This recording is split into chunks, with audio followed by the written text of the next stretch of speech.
Were you ever told that if you go outside with your hair wet, that you would catch a cold?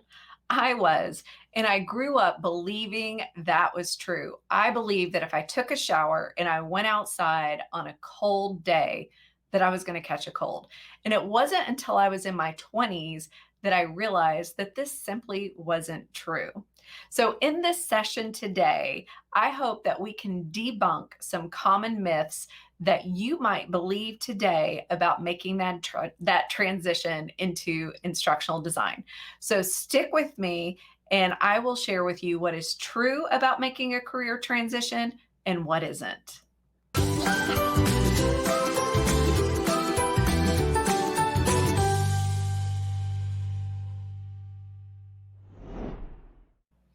So, first, I just want to talk to you for just a quick second to again express that we're going to talk about these 10 common myths that we often hear about making the transition into instructional design. But before I do that, I'd like to tell you just a little bit about myself. So, at one time, I was a classroom teacher who was in the exact same position as many of you, where I was a teacher who was ready to leave the classroom, but I wasn't really sure what I could do or how I could make that transition. So I was lucky and I discovered instructional design without discovering instructional design, meaning that I got a job that was in training and development, and I didn't realize that what I was doing was instructional design. So that was a complete surprise to me. So I wasn't hindered by a lot of the myths that many of you are exposed to that already know that instructional design is a thing. So, what I want to do is just take some time to break each one down based on my experiences now as a person who has made that transition out of the classroom into an instructional design role and who also educates aspiring instructional designers and coaches aspiring instructional designers. So let's break down each one of these. So, again, we're going to talk about the 10 myths that you might encounter as someone who is trying to make that transition into instructional design. And I do want to say it doesn't matter what field you are coming out of, you are probably hearing some sort of myth related to your transition. We hear quite a few related to education and teaching specifically, but a lot of these are very broad and are going to resonate with everyone who is watching live and who is going to watch this replay. Okay, so let's get started discovering the truth behind each of these myths. So we're going to start with myth number one. It's too late to change careers. I get this one quite a bit. I'll have people reach out like, well, I've been teaching for 20 years, or, I've been in my role for quite some time. I don't know if it's too late for me or not. Or I hear, something related to, I'm too old to make the transition. So I do want to just share that you may have put a lot of years into your career, and that is something to be very proud of. But you definitely don't need to stay in a position where you're not happy or you feel undervalued, right? So it's never too late to make the change. What I encourage people to do is to assess, what does the change mean? How much is it going to cost? How much time is it going to cost me, for my personal life? What's the upside? What's going to be the benefit to me for making this change? But just know that it's never too late to make that change. And here on the screen, you can see 3 examples of people who made changes later in life. So we have Ava DuVernay, who didn't pick up a camera until she was in her 30s. Then we have Ina Garten, who is the founder of the Barefoot Contessa. We've got Ken Jeong, who was a doctor before he joined the Hangout series. So these are all people that started down one path and then transitioned into another. And you could do the same. So just know that it's never too late. Just do a self-assessment of what it means to make that transition and what the upside is for that transition, and then make that decision for yourself if it's a good decision or not. Then we have myth number 2. Changing careers is too risky. Well, the truth is that the real risk is staying in a career where you are unhappy, unchallenged, or underpaid, right? That's a whole different kind of risk. You risk being miserable or unhappy or stressed or burned out. So, it's definitely something that you want to consider. You'll hear people say, "Honey, are you sure you want to do that? You've been in teaching for a long time, or you've been in HR for a long time, or you've been working in the medical industry for a long time. Are you sure you want to make that change?" Because it's not something that they can wrap their heads around to make a career change like that. So, just again, you want to make sure that you are assessing what's good for you, what's it going to take to make that transition, and evaluate the risk and see which side of the line you fall on. Is it uh, the right thing? Is it a maybe thing? But definitely don't fall into the trap that it's too risky, just as a broad statement. These are all self evaluations and self assessments that we need to do for ourselves. So think about what changes you want to see in your career, and then think about what it takes to get there, and then evaluate that self risk for yourself. Let's talk about myth number 3. Instructional designers are just course creators. I don't love this one. So, I get this a lot, like, "Oh, you just create courses, you just create training, right?" Well, the reality is that as an instructional designer, I look at myself as a strategic business partner. I don't think of myself as someone who just sits in a chair, sits at my desk, and creates courses all day long. I'm actually putting strategic thought behind the learning experiences that I create to influence behavior change, to influence some other kind of change in the organization. Maybe I'm influencing company turnover. Maybe I am influencing the number of workplace accidents by bringing that number down. So, as instructional designers, we are often aligning our learning objectives or our learning outcomes with business objectives. So, we are more than course creators, we are behavior changers, we are change management specialists, and we influence key metrics within the organization with the learning experiences that we create. Myth number 4: you need a degree in instructional design, or at least in an education related field, to get a job as an instructional designer. This is another myth that just isn't true. What you do need is to be skilled in instructional design and knowledgeable in instructional design, and be able to demonstrate that you have skills and knowledge through your portfolio. But you don't necessarily need a degree in instructional design. So, in all the years that I led L&D teams, I only had one member of my team who had an actual undergraduate degree in instructional design. One person out of all the people that I have led over the years was skilled and knowledgeable through a university in instructional design. Everybody else took an alternative path to instructional design. So you don't need an instructional design degree, and you don't need an education degree. What you do need are knowledge and skills, and the ability to demonstrate that you have both of those. You can get those on the job, through self-study, through a certificate program, through a master's degree later, right? There are many different ways to do this. There isn't a one size fits all approach to getting skilled in instructional design. Let's look at our next myth. Myth number 5: you need to have a background in teaching to transition into instructional design. I have seen many people post this inside of our community, that you have to have some sort of teaching background. I've had people hit me up in my DMs and say, "Hey, Shawntay, I'm really interested in your instructional design certificate program. But, I have a law background. I haven't worked in teaching," because there is just this belief that's out there and being perpetuated that you need to be a teacher in order to make a transition into instructional design. And while teachers have a great foundation for instructional design, again, that's just not the only path into instructional design. It's one of many.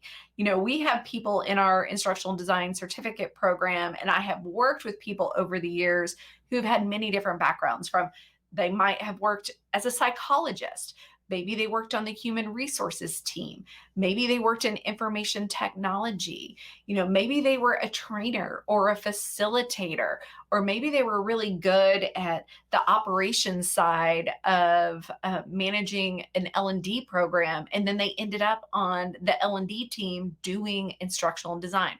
So the reality is that instructional designers really do come from all different backgrounds, and there isn't one clear set way into the field of instructional design. You have choices, and you can take different paths to get there.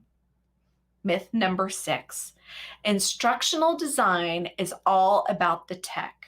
So you have to be a tech expert. This is another one that just simply isn't true. As an instructional designer, we work a lot with technology. We work with technology to design slides.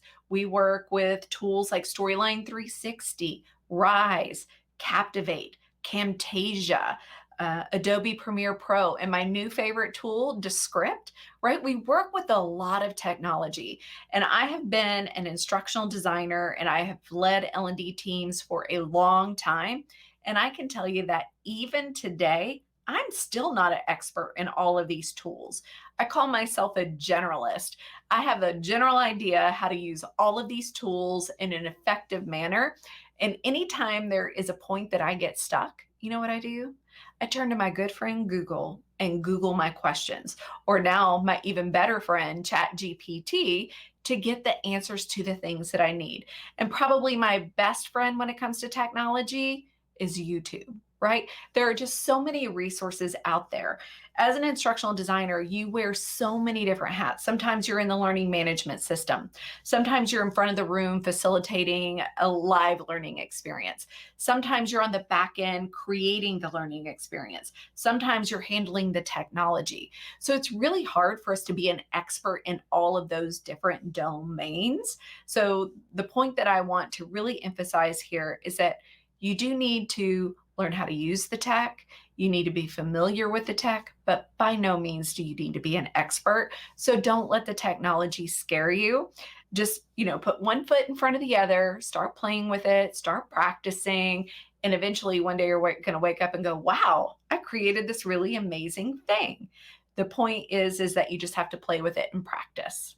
Myth number 7, you need to be an expert in a specific subject matter to get into an instructional design. And this also just isn't true. So this does come up a lot too. So if somebody works for an airline, they think that they need to be an expert in aviation. Or if they want to go to work for a leadership development company, they think that they need to be an expert in leadership. Or if they want to work on the HR team, they think that they need to be an expert in all the different federal regulations and laws, around human resource management. But that's not true. As instructional designers, your subject matter expertise is inside of instructional design. So you are the expert in how to create engaging learning experiences that drive results. You don't need to be the subject matter expert in every single topic that you create a course for or you create a learning experience for. That's when we turn to resources like our subject matter experts and ask them to help us define what that need to know information is. You're not expected to be the expert, but you're expected to know how to get that information and how to pull it out of our subject matter experts. And then if you are in a situation where you don't have the luxury or the opportunity to work with subject matter experts, then that's when you rely on your research skills and you go out and you research that topic. Again, no one ever expects you to be an expert, or at least generally, they don't expect you to become an expert in a topic, but they expect you to research it enough that you can create a really strong and meaningful learning experience that moves the needle in some way. So I'll give you an example. Many years ago, I worked for a university in Commerce, Texas, where I was assigned to create a safety forklift operating training. So how can you safely operate a forklift.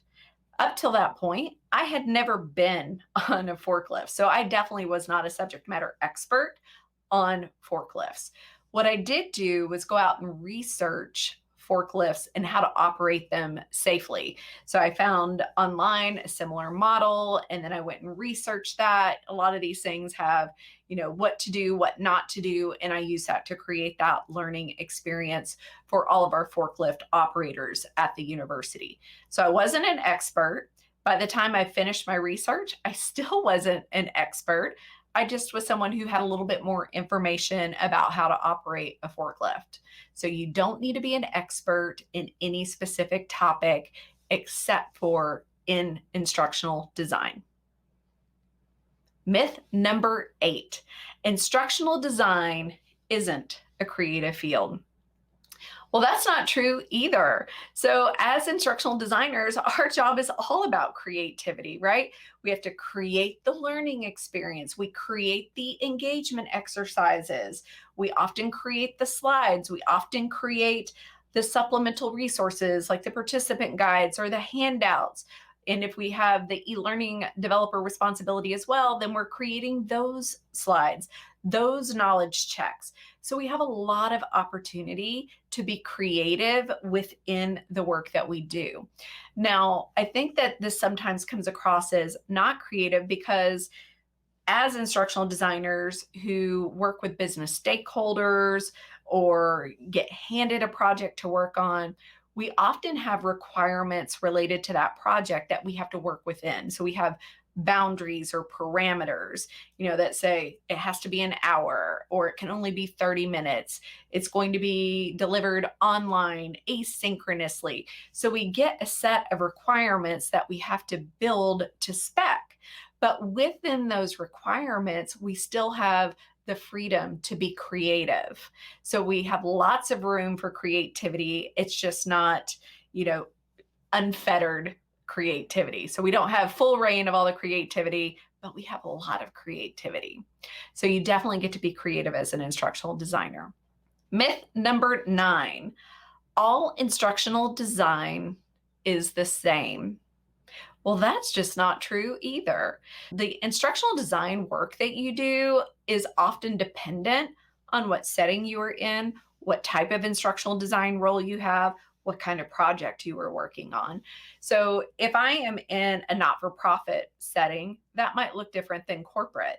If I am in a higher ed setting, then the work I do as an instructional designer, while similar, is still going to have some differences. So it really kind of varies by the work that you are doing or where you are working. If I am working on a project with that's going to be virtual instructor led versus asynchronous, then the instructional design skill set that I bring is going to vary a little. So I still have to be creative with my learning experiences. I still have to do some outlining. I still need to identify objectives, but there are elements of my work that will be different. So it does vary.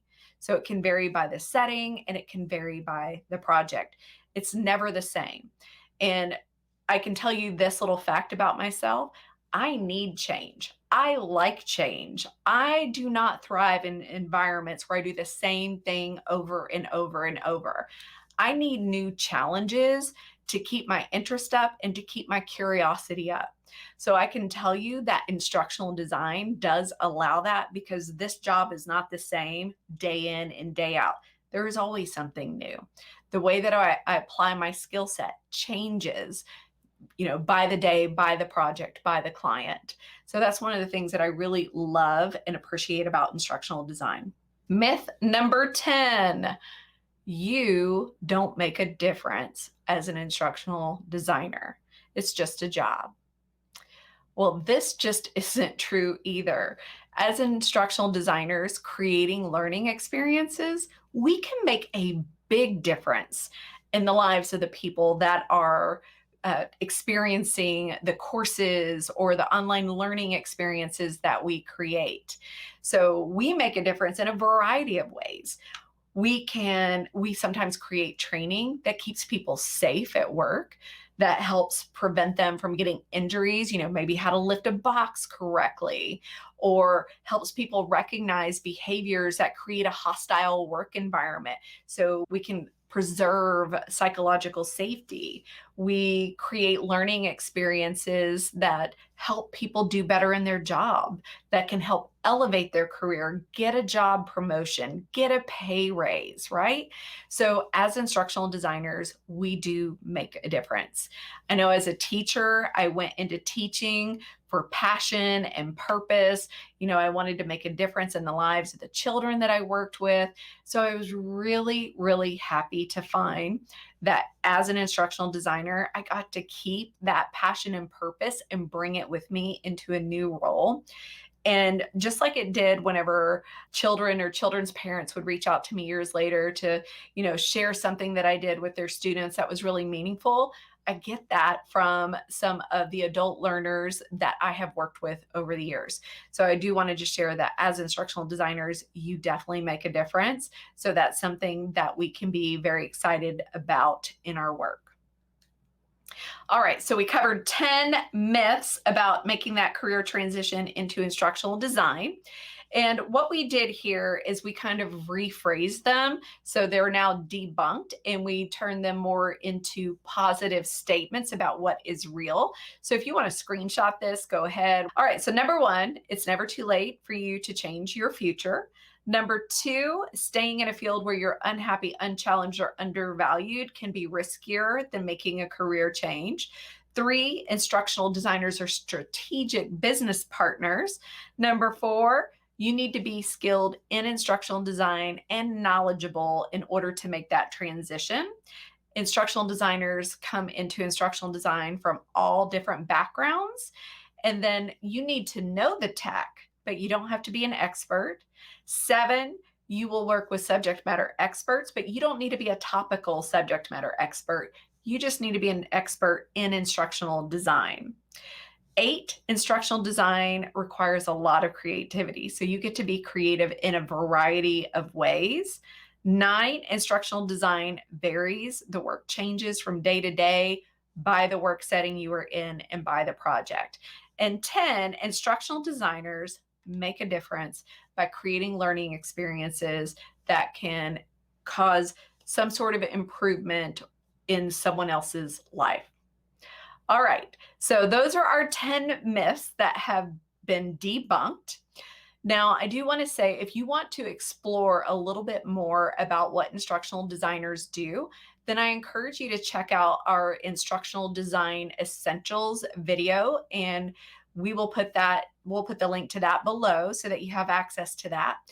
But aside from these 10 myths that are here, you can definitely go and explore that video and learn more about the essential skills that you need as an instructional designer.